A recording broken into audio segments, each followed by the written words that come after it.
Olá, boa noite, como vai? Vai bem? Começa nesse instante pela TV Pantanal, canal 22, emissora do Grupo Gazeta de Comunicação, programa Opinião. Aqui ao vivo, Rede TV, não é? Cá estamos de volta, ao vivo e em cores, em plena sexta-feira. Rapaz, 16 de agosto já, o tempo está voando. Ou a gente que está voando no tempo, não sei, eu sei que a gente que está se deparando aí que já estamos passando da passando da primeira metade do mês de agosto. Mas enfim, que venham outros melhores dias aí que a gente possa fazer.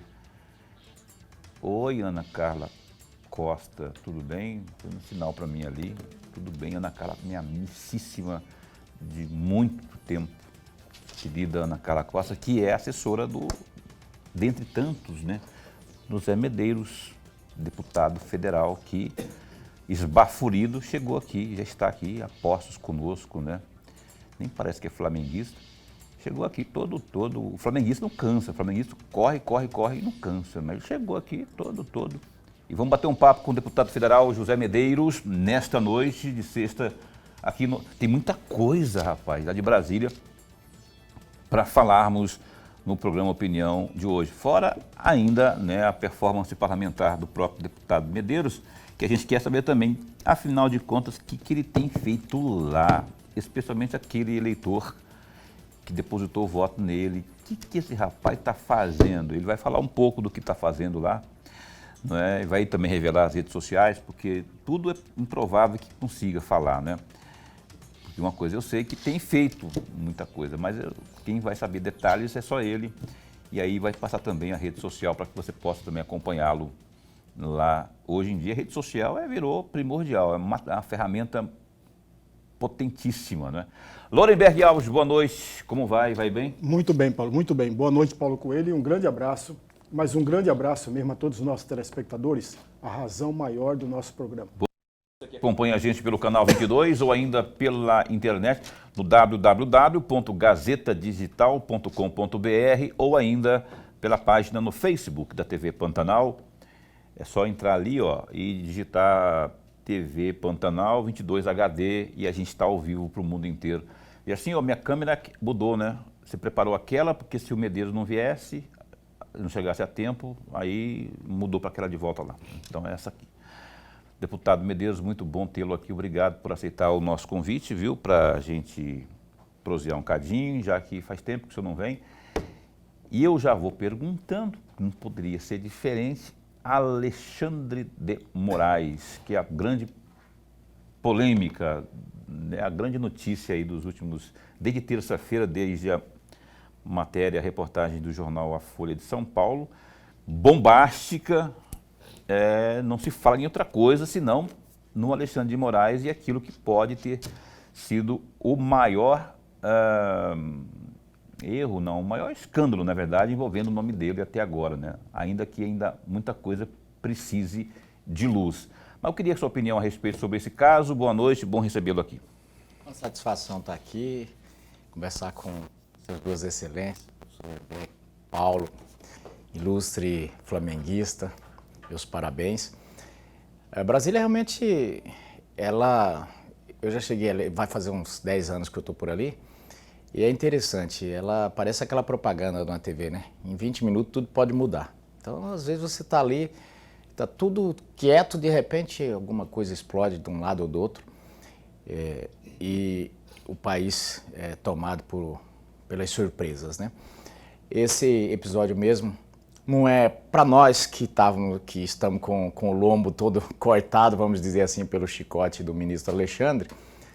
Isso não deixa, assim, não é uma novidade. É uma coisa que a gente já tinha certeza de que estava acontecendo assim e tal. Mas você veja o imponderável como é, né? Uma briga de casal, uma agressão, a polícia prende um assessor do ministro e esse telefone, eu suspeito que tenha vazado por aí, né? O fato é que 6 gigas de informações muita coisa estão vazando e assim mostrou a formalidade e a forma, vamos dizer assim, até como que se confirma aquela história de que o poder corrompe e o poder absoluto corrompe absolutamente, de forma que a gente via que o devido processo legal já não fazia parte ali do dia a dia do ministro, né? Ele passou a ser o policial, o promotor, o juiz, a vítima e chegando ao absurdo de escolher o alvo primeiro antes de cometer o crime. É assim, vamos ver, olha, comece a investigar o Paulo para ver se ele comete alguma falta, porque eu quero pegar ele. Então, a coisa... É o Fishing Expedition. Então, uma coisa preocupante, porque isso em que pese haver uma polarização, mas ela passa a ser perigosa, porque hoje é o lombo dos... O alvo hoje é esse, mas com o poder que... A gente não pode ter alguém na República com poder acima da lei desse tipo, porque é um perigo para as instituições, é um perigo maior do que qualquer, vamos dizer, arroubo que alguém tenha feito quebrando essa ou aquela vidraça. E onde que vai dar isso aí? Estão falando aí, porque tem muita coisa que depende do presidente do Congresso, do presidente do Senado, o Pacheco, né? Olha, o que eu sinto muito, o Pacheco é um brilhante advogado. Do ponto de vista do dia a dia do Senado, ele é um bom presidente do Senado. Agora, desse ponto de vista das obrigações e de enfrentar o lado difícil do Senado, ele tem deixado a desejar, porque quando ele toma para si o fato de matar no peito e segurar uma coisa que o Congresso todo está querendo, que é poder pelo menos investigar, eu não digo caçar, mas pelo menos investigar tudo isso aí, isso é muito ruim para o país, porque isso começa a estancar, é como se fosse uma panela de pressão. E esse tipo de coisa nunca termina bem. Então, quando você me pergunta, aonde vai parar isso aí? Isso vai acabar terminando no impeachment, sim. Uma coisa que, de repente, se ele tivesse feito medidas, vamos dizer assim, paliativas, sei lá, abre um procedimento, se verifica, mas não. No momento em que eu penso que já passa dos 15 pedidos de impeachment que foram todos barrados, dia 7 vai ter uma manifestação e não vai ser pequena, dia 7 de setembro. Nós temos jornalistas e os mais arrobados, vamos dizer assim, já fala em punição da Folha de São Paulo, já fala em punição do jornalista. Isso é uma coisa bastante complicada do ponto de vista que me preocupa é que muita gente grande em Brasília resolveu matar no peito essa defesa do ministro Alexandre e começa a passar a imagem de que tudo aquilo lá não foi, não significou nada, não é nada. A gente vê alguns jornalistas. Agora, o ponto novo nessa história é que alguns órgãos de comunicação, eu vi o editorial do Globo hoje, eu vi a CNN, eu vi até a própria Lulu News, ou digo, Globo News, já com algumas opiniões de que, olha, tem que ir devagar com a dor, tem que ter mais ponderação. Eu vi um vídeo também do Jornal Nacional, vi na internet, porque eu não assisto o Jornal Nacional. Eu não gosto, mas também não é por isso, porque eu também estou no ar aqui, né? Meu concorrente, eu vou assistir minha concorrente. Eu vi na internet, no YouTube, que também entrou cheio falando, repercutindo a reportagem da Folha de São Paulo. Agora, nós não vamos aguentar, vamos esperar ver o que há realmente na investigação, que se apure. Eu defendo todas as formas de apuração. Que se apure e que se confirmar isso que parece o que tem já é muito grave e está confirmado. Parece um batonzão na cueca, aquele batonzão rosa pink na cueca branca, sabe?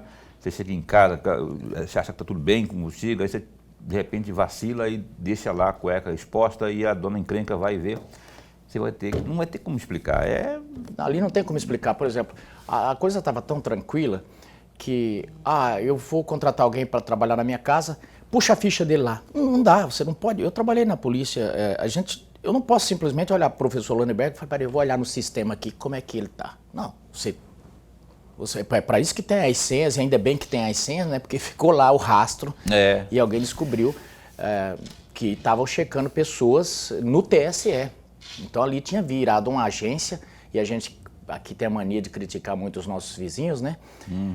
E não que não mereça crítica o regime do Maduro e tudo, mas o Maduro não tinha uma agência dessa ainda, ele está começando a criar agora. E não tinha uma Gestapo também, né? E tudo por causa de uma Maria da Penha lá. O cara bateu, rufou a digníssima lá e deu no que deu. Landenberg, por favor. Deputado, antes de mais nada, registrar a nossa alegria. É sempre bom, mas sempre bom mesmo tê-lo aqui no nosso bate-papo. Nós ganhamos muito. O senhor esteve aqui neste ano, deputado, no dia 25 de janeiro deste ano e voltou, para nossa alegria, no dia 18 de abril. E agora está conosco novamente. E isso deixa todos nós muito felizes e muito bom mesmo. Nessas duas, eu estou lembrando dessas datas, deputado, porque naquelas duas oportunidades eu fiz perguntas com relação a projetos do senhor e trechos das falas do senhor. Agora eu tomei a liberdade de conversar com o senhor a respeito da Câmara Federal, de uma forma geral. Por que eu fiz essa opção hoje? É preciso explicar também. O senhor, dos congressistas mato-grossenses atuais, o senhor é o terceiro com maior tempo no Congresso. O primeiro é o senador Wellington Fagundes, que está lá desde 1992. Quando ele saiu da Secretaria de Rondonópolis, ele foi direto para a Câmara Federal, desde 1992. O segundo é o senador Jaime Campos, que está no seu segundo mandato de senador. E o terceiro é o senhor, que está no 10º ano de Congresso Nacional. Isso me dá a liberdade para explorar um pouco mais a sua sabedoria, o seu conhecimento, a sua vivência dentro do parlamento. Como poucos, aliás, não tem nenhum deputado federal que conhece o parlamento tão bem quanto o senhor. Em razão disso, o meu primeiro tema, deputado, é exatamente sobre as emendas PIX. Para o amigo telespectador que não saiba, eu anotei aqui, se eu estiver saindo fora da linha, o senhor, por favor, vai me corrigindo sempre. As emendas PIX são recursos com modalidade de transferências especial, entre aspas, direta para os estados, Distrito Federal e os municípios. Ou seja, não há necessidade de celebração de convênio ou instrumento do tipo para os repasses. Elas, as emendas PIX, são identificadas como, entre aspas, RP6, fecham aspas, no orçamento. São de pagamento impositivo obrigatório. A PGR pediu ao Supremo Tribunal Federal que declare inconstitucional essa modalidade. O ministro Flávio Dino determinou a suspensão de todas as emendas impositivas apresentadas pelo Congresso Nacional até que sejam criadas regras de transferências e rastreabilidade dos recursos. Aliás, hoje, até onde eu estava acompanhando, já está no plenário do Supremo Tribunal Federal 6-0, apoiando a determinação do ministro Flávio Dino. E aí eu tenho 3 perguntas, deputado. Eu vou fazer as 3 juntas, porque me parece que as 3 estão ligadas uma com a outra. A primeira delas, o senhor considera esse ato do ministro Flávio Dino de invasão de competência ou não? E por quê? A segunda questão, por que é tão difícil que o Congresso Nacional cria regras de transparência e de retraliedade, uma vez que a própria Constituição Federal, lá no artigo 37, fala a todo instante da impessoalidade e transparência. Por que o Congresso Nacional tem tanta resistência de criar as regras para tornar transparente tudo isso? A terceira questão Esse tipo de modalidade, aí é uma provocação, e provocação, deputado, sempre no bom sentido, com o maior respeito que eu tenho pelo senhor, esse tipo de modalidade, sem transparência, não favorece a corrupção. Não favorece a corrupção. Ou não tem nada a ver com a corrupção. E por quê? Professor Lorenberg, na verdade, todo esse assunto aí é mais espuma do que chope. E quando se rotula e quando se joga o assunto para, vamos dizer assim, quando o assunto fica raso, é muito difícil se fazer o ano. Porque se qualquer brasileiro, se ele tiver se ele conseguir entender como é que se dá o sistema de emendas para os municípios, ele vai ver que é uma situação bem tranquila. Mas aí o que ocorre? Farinha pouca, meu pirão primeiro. A grande verdade é que o governo federal está extremamente incomodado, porque com a forma com que o Congresso está hoje, ele está tendo pouca possibilidade de manobra, de articulação, vamos dizer assim, de chantagear o Congresso através das emendas. Porque é impositiva e acabou. Então ele começa a criar. O Dino, não vou condenar o Dino, ele é vamos dizer assim, vou tentar usar uma palavra maneira aqui para não se sentir ofendido, mas ele está cumprindo, diria, ordem, mas atendendo a um pedido, né, do Planalto. Não tenho dúvida disso. Fosse tão convicto assim, ele não teria feito nenhuma indicação de emenda dessa natureza quando esteve lá. Então isso não é por convicção. E mais, vamos esclarecer aqui para quem está nos ouvindo. O que é a emenda PIX? Desde que eu entrei no Senado, ou desde que eu entrei lá no Congresso, teve emendas que eu mandei para alguns municípios, que ela foi ser executada, eu já estava quase para ir para o segundo mandato de deputado federal. Por quê? Essas emendas saíam. Então nós vamos fazer um asfalto aqui vamos dizer, lá no Cristo Rei, ou aqui no Boa Esperança. Aí a gente manda a emenda. Essa emenda ia para a Caixa. Vai para a Caixa que vai administrar isso. Ela já come 20% da emenda. Aí começa, é uma burocracia infernal. A ponto de que a gente começou a mandar a emenda, o prefeito falava, pelo amor de Deus, se for pela Caixa eu não quero. Os municípios estavam deixando de ser beneficiados. O que é que nós não reunimos? Então vamos mandar direto para o município. Vamos mandar transferência direta. Por que tem que ter um negócio no meio? Ah, não, a Caixa vai fiscalizar. Peraí, mas a prefeitura, um prefeito, então não tem fé pública, não tem tribunal de conta, não tem Câmara Municipal. O prefeito é responsável. Mandou, ele vai... Não tem porquê. A Caixa no meio, se tiver que ter corrupção, não vai ser a Caixa que vai impedir. Então a gente passou a mandar direto para a prefeitura. Isso agilizou, passou a ser mais rápido. Pagou, está na conta da prefeitura, a prefeitura licita e executa. Isso é rapidez. Qual a falta de transparência? Nenhuma. Por quê? O deputado José Medeiros mandou para o prefeito Paulo Coelho 1 milhão de emenda.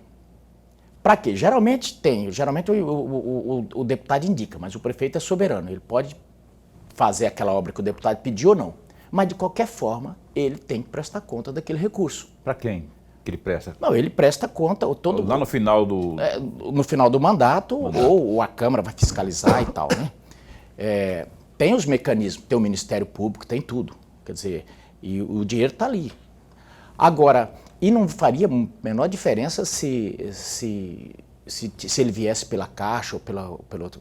O que há, o cerne dessa questão, e que tenta se jogar que tem alguma coisa espúria, é porque o governo quer acabar com esse tipo de emenda impositiva. A briga aí é essa. Ele não quer emenda impositiva mais. Então, enquanto está essa queda de braço entre o governo e o Congresso, e o governo Lula, principalmente, ele aprendeu a fazer uma espécie de governo. Antes tinha o governo de coalizão, agora eu chamo de governo de judicialização. Então, como ele tem uma maioria absoluta no STF, então é só pedir para algum ministro companheiro, o que está me incomodando? Tal coisa, vai lá e derruba. Então agora criou realmente um impasse. Nesse momento nós temos um impasse entre os poderes lá agora. Eu nunca vi tão conflagrado, e não se trata de política, aí se trata de queda de braço por recurso, onde o STF está fazendo o trabalho ali para o governo está falando que não é dele e tal, mas alguém vai ter que ceder, porque o Congresso vai querer defender o seu quinhão, principalmente tem deputados. Eu, por mim, se cortar as emendas, tudo certo. Para mim, pessoalmente, eu acho que não me prejudica em nada. Agora, muitos municípios vão ser prejudicados, porque o governo não tem essa capilaridade para ver municípios pequenos, onde está faltando a ponte, não sei o quê. Então, eu vejo que essa briga, a semana que vem, deve ou alguém abaixa a crista, ou alguém vai se machucar, porque é uma briga de titãs, e aí não é mais os deputadozinhos. É Lira e Pacheco, Lula e STF. O STF acabou de levar uma tongada de 1 bilhão e pouco, porque já a Câmara cortou. Falou, não, então tudo bem, então é para economizar, vamos cortar. Isso vai dar muito o que falar ainda, né? Vai dar muito o que falar. Não mexe no meu. Agora não tem falta de transparência. Não tem falta de transparência, isso eu posso assegurar, porque está bem delineado. Deputado tal mandou para o prefeito tal, e o prefeito vai ter que dar os pulos para... Respondeu as perguntas, Lorenberg? Sim. Lorenberg, você demorou muito para responder, é porque eu te perguntei. Respondeu, ele pensou assim, fechou a cara para mim. Se não respondeu, ele responde no próximo bloco, reformule aí, tá? O deputado Medeiros está aqui conosco, né? Antes de irmos para o intervalo comercial, eu tenho um recado muito importante para você. Amanhã, também conhecido como sábado, teremos um grande evento lá no bairro. Sabe qual que é o bairro? Está aqui, ó. Está escrito aqui, ó. É o projeto Viva Seu Bairro no Jardim Liberdade, em Cuiabá. Sábado, amanhã, 17 de agosto, às 15 horas, no campo de futebol, com serviços sociais gratuitos, lazer e entretenimento para toda a comunidade. Olha que festa, cadê as imagens? Mostra pra gente aí, por favor, meu caríssimo Bukovski. Tá me dando bronca aqui, ó. Não tá no ar porque tá travado, travou aí. Destrava então. Você é o nosso convidado. Leve sua família, curta essa festa que é feita para você. À noite tem muita música aí, muita diversão com o Léo Vaqueiro, Banda G4, Rafa Barros, Fabrício e Fernando, comitiva Velhos de Fato, DJ Ricardo Martinelli e ainda recreação infantil com a tia Mari. Viva o seu bairro, serviço social e entretenimento. Você é o nosso convidado, participe. Iniciativa, Grupo Gazeta de Comunicação, Organização Usina, realização Assembleia Legislativa e Governo de Mato Grosso. Viva o seu bairro, sábado, 17 de agosto, às 15 horas, no campo de futebol do bairro Jardim Liberdade. Está aí as imagens, está aí, portanto, chamadinha. Vale a pena, é muita alegria, muita animação, você vai se divertir à beça, não é? A animação aí com as bandas, com as duplas sertanejas, tem tudo ali. E tem para criançada também, com a programação infantil com a tia Mari. É um projeto muito sério, que tem esse compromisso aí de estar sempre próximo no seio da comunidade, da sociedade. Viva o seu bairro. Lorenberg que vai dançar lambadão lá, não é? E eu também vou, só que eu não sei dançar nem o hino nacional, então eu vou ficar só olhando, porque eu não vou pagar mico lá não. Lorenberg vai, eu não vou. Amanhã então, 3 da tarde, a gente se vê. O Opinião dá um tempo só para o intervalo comercial e volta já já.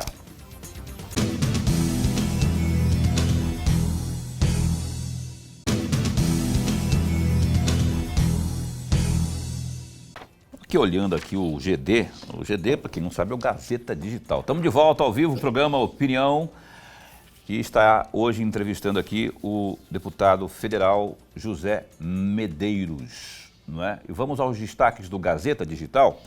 Por exemplo, essa eu quero também, um colega seu, o deputado Medeiros, conhecido como presidente da Câmara, deputado Arthur Lira, do PP de Alagoas, encaminhou nesta sexta-feira, dia 16, para a análise da Comissão de Constituição e Justiça, CCJ, a proposta de emenda à Constituição, a PEC 8.200/2021, que limita decisões monocráticas no Supremo Tribunal Federal, STF, e em outros tribunais superiores. A PEC foi aprovada no Senado em novembro do ano passado e estava aguardando o início da tramitação lá na Câmara. Após passar pela CCJ, a proposta terá que ser aprovada em 2 turnos no plenário da Câmara. A PEC 8/2021 proíbe decisões monocráticas que suspendam a eficácia de lei ou ato normativo com efeito geral ou que suspendam atos dos presidentes da República, do Senado e da Câmara dos Deputados. Também ficam vetadas decisões monocráticas com poder de suspender a tramitação de propostas legislativas que atentem que afetem políticas públicas ou criem despesas para qualquer poder. As decisões, no caso as monocráticas, são aquelas tomadas por apenas um magistrado.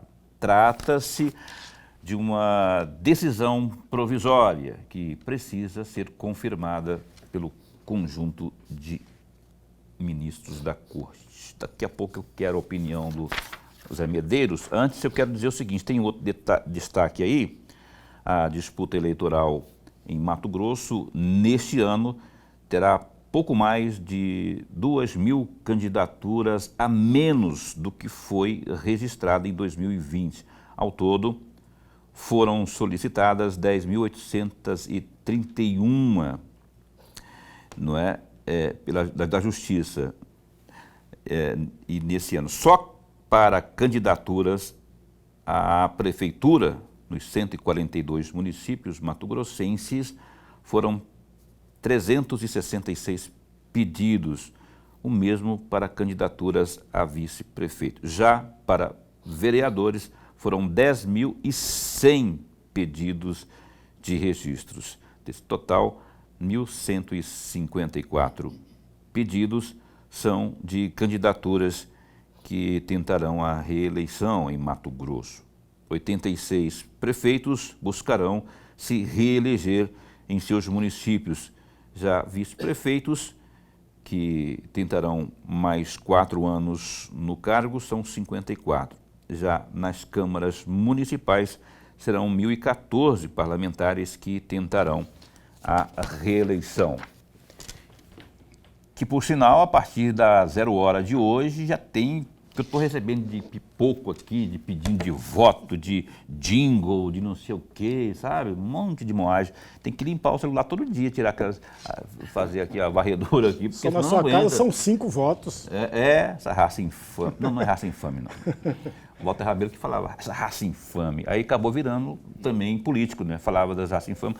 Olha só, o deputado, essa primeira notícia aqui, rapaz, o deputado Zé Medeiros conosco, queria saber que o senhor está acompanhando, nós estávamos falando dessa propositura que está lá, passou pelo Senado, está na Câmara, qual que é a sua opinião e o que o senhor defende, na verdade, o que você acha que vai virar essa situação que está lá, dependendo aí do encaminhamento lá na Câmara? Eu sou totalmente a favor, o Senado aprovou e aprovou com razão. Quando alguma coisa vai ser decidida no Congresso Nacional, são 513 deputados, mais 81 senadores, passa, eventualmente, até vetado, derrubado o veto, aí chega lá um ministro, sozinho, derruba o voto. Ele não foi votado pela população nenhuma, ou seja, ele está indo contra a vontade da população total. Será que ele representa todo o conjunto do STF? Quer dizer, isso é uma coisa, uma gambiarra, a meu ver, que foi criada, não pode. Quando ele fala alguma coisa foi decidida pelo STF, espera-se que tenha sido uma decisão do STF, não uma decisão da cabeça desse ou daquele ministro. Então, Isso já passou pelo Senado. Eu até pedi a relatoria hoje disso aí, porque não faz o menor sentido. Tanto é que lá, agora, quando a gente faz alguma lei, o pessoal, foi aprovado tal coisa. Eu falei, foi? Você não sabe se o ministro tal vai simplesmente derrubar ou não? Então, eu penso que isso aí traz um freio de arrumação para o que vinha acontecendo. Tá uma festa. Uma correção, né, que faz lá, né? E falou uma coisa bem verdadeira aí. Quantos votos recebeu o ministro? Nenhum. Aí eu vi um argumento outro dia, rapaz, assim, não o que foi? Foi o ministro Toffoli disse que... Foi o Toffoli. O Toffoli disse que tem 200 milhões de votos. Ele falou isso porque ele contou. Bom, se quem analisa, quem que dá o aval pra gente é a sabatina do Senado, e eles, cada um teve a sua quantidade de votos, aí fez uma conta... E quem nomeia o presidente que teve tantos votos, aí contou colocou todos tudo no mesmo balaio. Toffoli, grande Toffoli. Mas enfim, é isso. Loreberg, antes de você fazer a primeira pergunta, eu não vou deixar de fazer a pergunta para você, ainda que você não seja o entrevistado. Te surpreende esse número de candidatos aqui no estado de Mato Grosso, tanto de candidatos às câmaras municipais como às prefeituras? Não, Paulo, não me surpreende por uma razão muito simples. Tem partidos políticos, e aí está a explicação da diminuição de 2020 para cá. Tem partidos políticos que não indicou nenhum candidato para disputa à Câmara de Vereadores. Eu posso dar exemplos aqui. Em Cuiabá, o PRD, o partido liderado e chefiado por Mauro de Carvalho, não fez nenhuma chapa para vereador. O DC também não fez nenhuma chapa para vereador. E, portanto, quando você tem um grupo de partidos que não apresenta chapa para vereador, a tendência, claro e evidente, é a queda do número de candidatos, diferentemente de prefeitos, porque um grande número de partidos indicaram a candidatura a prefeito e a vice-prefeito. Daí a explicação lógica. Por outro lado, quanto maior o número de candidatos, amigo, melhor e mais opção o amigo eleitor terá. Por exemplo, voltando para a Câmara de Vereadores em Cuiabá, cada partido apresenta uma chapa de 28 candidaturas. É claro e evidente que tem um ou outro que coloca menos, mas ele pode apresentar 28 candidaturas, porque são 27 cadeiras mais um. Portanto, 28 candidatos de cada partido. Daí o número expressivo dos candidatos. Aí, portanto. Loreberg, a propósito, já que você está com a palavra aí, já abre o bloco de perguntas aqui ao nosso glorioso convidado, deputado Medeiros. Eu quero mandar um beijo para a Jusilene, que é do Dom Aquino, que está aqui mandando também no grupo do programa Opinião. Ela é esposa do Marcelo, que também está acompanhando, só que não lá no Dom Aquino, está no trabalho. Obrigado aos dois pela companhia adorável de vocês aí. A Marcilene, que não tem nada a ver com Marcelina, Marcilene lá do PL 90, está aqui também dizendo que está assistindo o programa. Obrigado também ao pai dela, que é o senhor Joaquim. Valeu? Queria que você perguntasse aqui para abrir o bloco. Deputado, mais uma vez voltando para a Câmara Câmara Federal, na Câmara Federal, eu tenho aqui 3 perguntas, vou fazer as 3 juntas, porque eu vou explorar sempre no bom sentido, deputado, o seu conhecimento, a sua sabedoria. Quando o doutor Ulisses estava vivo, ele tinha uma frase muito frequente. Ele dizia que a legislatura atual é sempre pior e muito pior do que a legislatura passada. Ele dizia isso com frequência. Aliás, isso é quase uma bússola para mim. Quando eu entro para ler uma ata de sessão, seja do Congresso, seja da Câmara de Vereadores ou da Assembleia, o meu maior objetivo é derrubar a afirmação do doutor Ulisses. O senhor concorda com essa afirmação, provocando ainda diretamente? O senhor acredita que a atual legislatura é pior do que a legislatura passada na Câmara Federal ou não? E a segunda questão, deputado, todos nós sabemos, e o senhor sabe disso melhor do que eu, que todas as vontades, desejos, reivindicações do conjunto da sociedade têm como direção chegar ao Congresso Nacional. É o Congresso que decide, é o Congresso que discute, é o Congresso que faz projetos e etc. Na opinião do senhor, a Câmara Federal hoje está, de fato, desempenhando o seu real papel ou não, ou o que falta para desempenhar, de fato, o seu papel? E a terceira pergunta, ainda sobre a Câmara, deputado, sobre o custo da Câmara. Eu vou ditar aqui alguns números, não porque eu seja contrário ao Legislativo, ao contrário.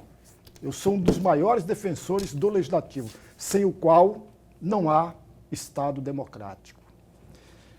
O custo da Câmara Federal, só em 2023, deputado, só em 2023, a cota dos deputados federais ficou em mais de 230 milhões de reais. Quase 619 milhões com verba de gabinete. Cerca de 5,6 milhões com auxílio moradia. 6,2 milhões em viagens oficiais para o exterior. Aliás, de janeiro a maio deste ano, já foram gastos com viagens para o exterior de 2,6 milhões. Portanto, nessa atual legislatura, até o mês de maio, quase 9 milhões com viagens ao exterior. Essa é a segunda? Você tá fazendo, essa é a terceira já. A terceira já, né? E aí eu pergunto ao senhor, deputado, esses gastos são de fato, na visão do senhor, na leitura do senhor, são de fato gastos exorbitantes ou não são gastos exorbitantes? A Câmara está seguindo, rumando para ajudar o país de uma forma natural com esses gastos todos? O que eu vejo é o seguinte, o Legislativo, ele, nas palavras do Dr. Ulisses, era sempre pior a próxima do que a atual. Na grande maioria das vezes, se confirma, infelizmente.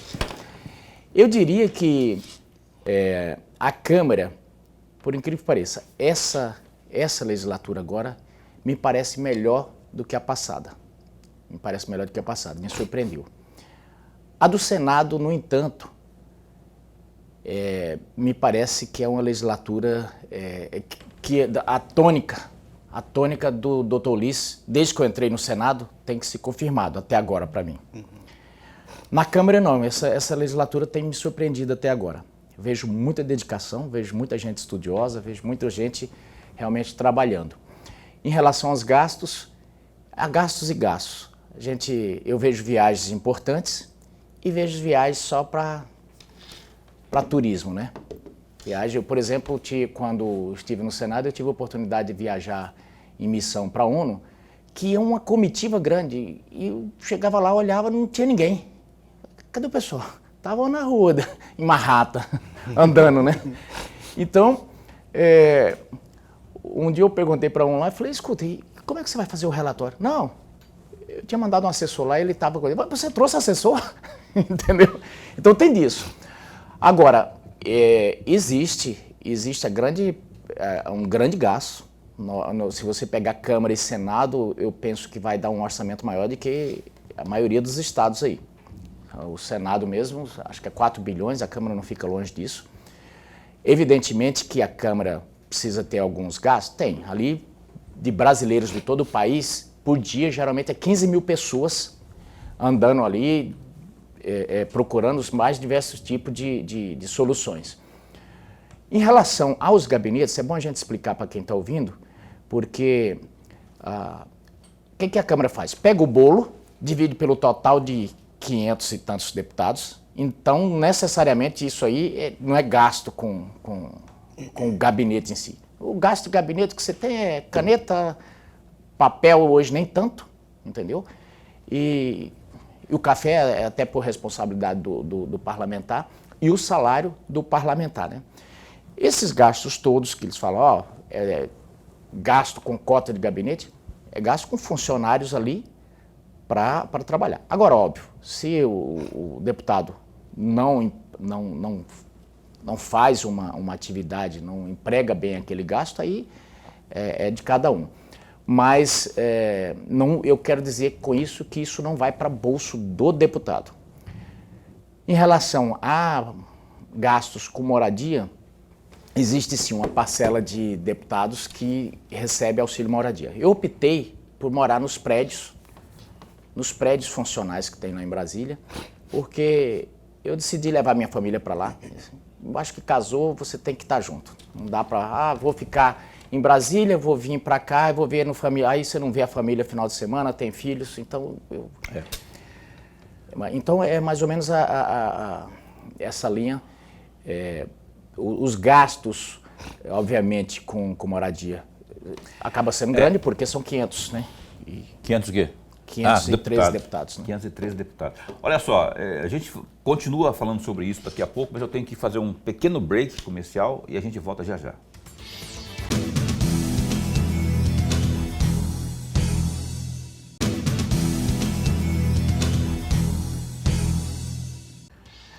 Bom, cá estamos de volta ao vivo, o programa Opinião, recebendo o deputado federal José Medeiros aqui, ao vivo, não é? Vamos correr nesse bloco, que é o último e tem muita coisa para falar com ele ainda. Lorenberg, então, as suas perguntas, acho que as mais... Lorenberg, aquelas que cumpridona assim, ó, já leu tudo, já fez tudo, agora só tudo rapidinho dele ali, ainda bem.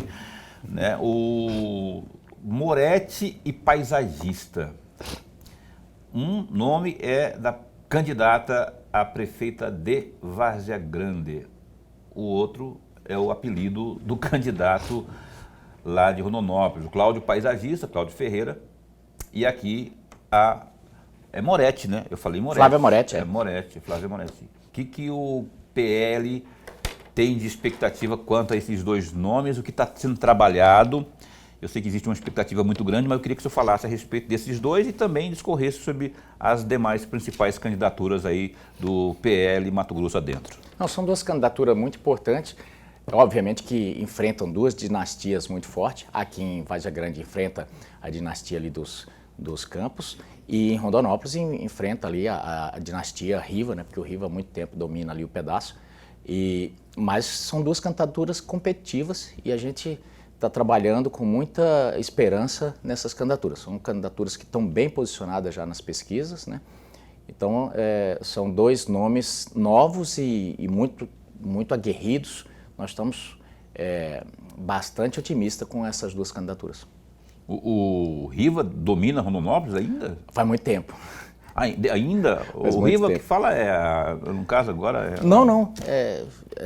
Ali o Riva há muito tempo domina ali. É mesmo? Através do Zé.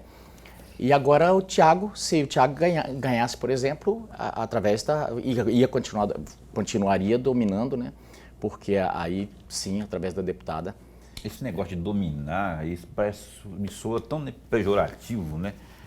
Então, opinião minha, né? Então vamos mudar assim, dominar para influenciar. Porque dominar, assim, lá é meu. Tipo o rei do gado, sabe? E não é curral, gente, não é curral. Curral lembra de gado. Gado, diria Vandré, lá em 68, gado a gente marca. Tange, fere, engorda e mata. Mas com gente é diferente, né? Só para dar uma resposta para muita gente que acha que, não, aquilo ali é meu, aquilo é curral meu, não, Várzea Grande, não sei o quê. Não, cada um é dono do seu próprio voto e arbítrio. Eu gostaria de pedir para o Lorenberg fazer a próxima pergunta, mas antes, Lorenberg, eu tenho uma outra pergunta aqui.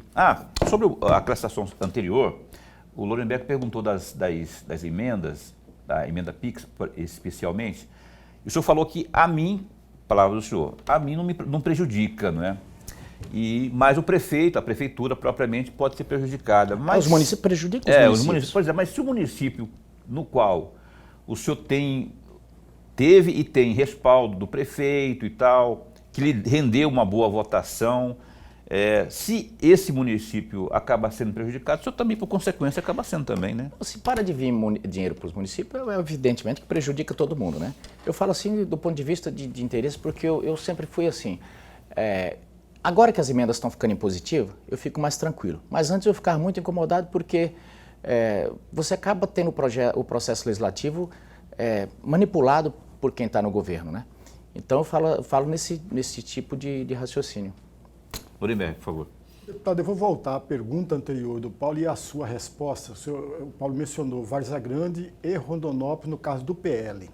Eu tenho notícia, e o senhor pode confirmar ou não, que o PL tem intenções de lançá-lo como candidato ao Senado em 2026. Perfeito. O resultado, até que ponto o resultado das eleições do seu partido em 2024 pode influenciar ou pode ajudá-lo numa campanha a 2026? Sempre influencia, né? Sempre influencia. Se você tem, se o partido sai muito fortalecido, você passa a ter, vamos dizer, você vai ter mais facilidade, evidentemente, na eleição. Isso ajuda, né? Um partido forte, ele ajuda todo mundo, né? E o partido, ele está trabalhando no país inteiro com essa coisa, que a eleição de 2024 é a alicerce para a eleição de 2026, onde a gente tem majoritariamente uma vontade de eleger senadores, justamente para a gente tentar sair desse jugo que está hoje quase uma ditadura da presidência da mesa do Senado e causando desequilíbrio no país. Contagem pública de votos. Parece que o senhor vai ser o relator, o relator, não é? E eu queria saber como é que está isso, como que está sendo tratado esse assunto lá, se agora vai realmente, e qual que é a expectativa, em que pé está a situação lá hoje?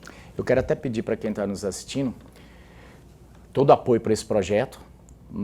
Eu pedi uma audiência pública e deve ser marcada em breve na Comissão de Constituição e Justiça, porque, a meu ver, o processo nosso de eleitoral ele precisa ser moderno, transparente e, acima de tudo, confiável por parte da população.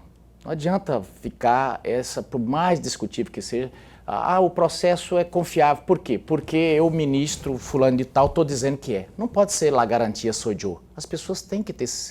Então, esse projeto de contagem pública de voto, eu busquei tampar todas as arestas que o STF tinha alegado para dizer que era inconstitucional. E como é que é isso? Você vota na urna, apareceu lá o nome, você quer votar no Paulo Coelho, apareceu a foto do Paulo, você confirma. Foi impresso, você vai lá, pega, coloca dentro da urna, ou pode ser automático mesmo dentro da urna, você confirmou. E aí terminou a eleição ali, 17 ou 18 horas, abre-se na própria sessão, junta todo mundo, conta ali e faz como na nossa vizinha Venezuela. Agora não pode depois dizer que o resultado não valeu, né? Depende do resultado. Não vale, não vale. Negativo, não valeu. Por falar em La Garantia Sou Joe, o senhor assinou, por falar em Garantia Sou Joe, o rei está nu, se é que você não sabe, viu? O senhor assinou o impeachment do Alexandre de Moraes, não é? Acho que é o quinto, com essa acho que é a quinta ou sexta vez, né? Mas dessa vez, o argumento que o senhor usou para essa vez agora foram esses aí da... Nós elencamos todos. É um pedido, é o mais robusto pedido de impeachment que já houve na história da casa, onde são centenas, já vai para a segunda centena de deputados ali, muita gente no Senado. Nós não publicamos as assinaturas do Senado ainda, porque a gente sabe que vai ser uma pressão grande, então nós vamos publicar as assinaturas do Senado na hora de protocolar. Pode continuar, complementar. Então, esse é um pedido muito robusto. Dia 7 de setembro nós vamos fazer uma manifestação grande a respeito desse assunto, para ver se o presidente da casa abre esse pedido de impeachment. Rapidinho, queria só uma pincelada. Já falamos sobre esse assunto no começo do programa. Parece, assim, distantemente, assim, a gente que está aqui, eu acho, pelo menos, que o Alexandre de Moraes nunca esteve em tão maus lençóis como agora. Parece que tem uma galera soltando a mão dele aí. Um pessoal de um grande grupo de imprensa, de comunicação, alguns colegas dele lá do próprio Supremo, alguns políticos. Você acha que agora o negócio está pior do que antes? Eu nem vou pedir para o seu palpite que tudo pode acontecer, mas... Na política tem uma coisa que isso é desde que o mundo é mundo. Quando você é insuflado para fazer um serviço que normalmente não é usual, quando você começa a deixar de ser útil, quando você começa a incomodar, você descarta. Então, o ministro Alexandre, na minha visão de avaliação assim de fora, ele foi colocado para fazer um trabalho, eles consideram esse trabalho, vamos dizer assim, terminado, e o que me parece é que estão querendo se livrar do flagrante. Lorenberg, a última pergunta, a mais curta que você tiver. Muito rapidamente, deputado, o senhor é um grande líder do PL em Mato Grosso. O PL tem hoje 95 deputados federais. O senhor provocaria uma discussão dentro do PL para aprovar, eu contei 7 projetos de lei para venda dos imóveis em Brasília, dos parlamentares. O senhor apoiaria isso ou não? Aliás, o Girão é um dos autores de um projeto desse. Na verdade, eu defendo que ao invés de pagar, se construísse para abarcar todos, porque, a meu ver, fica mais barato. Mas isso é uma discussão que cada um pensa de um jeito, né? Eu sei o seguinte, se eu tivesse que pagar aluguel lá com salário, realmente não ia conseguir. Lá é muito caro e como optaram por fazer a capital ali e o sujeito tem que sair para ir morar lá, realmente tem que ter alguma ajuda de custo para salário ou para aluguel, porque o sujeito não viveria, né, com aquilo. Óbvio que tem gente que não está nem aí para isso, mas quem vive de salário ali é caríssimo mesmo e tem aquele negócio, ou é através do auxílio, moradia, ou através dos prédios. Como os prédios estão lá já desde a década de 60, a meu ver fica mais barato acabar de completar e acabar de construir do que vender. Porque quando para o orçamento mesmo da União, quando você vende um prédio daquele, para gente, pessoa física, pode parecer muito dinheiro, mas para a União aquilo lá é troco, né? O grande problema de Brasília não é nem aqueles prédios ali.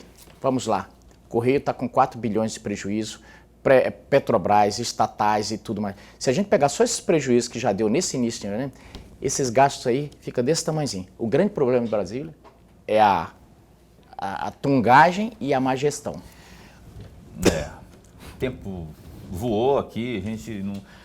Eu só quero 40 segundos da sua resposta aí, de sua resposta. Tem um colega seu lá no parlamento que não está nada satisfeito com a proposta sua, que você está pedindo aí num projeto seu para endurecer penas para invasor de domicílios. Nem vou dizer o nome do seu colega, que por acaso está disputando a Prefeitura de São Paulo.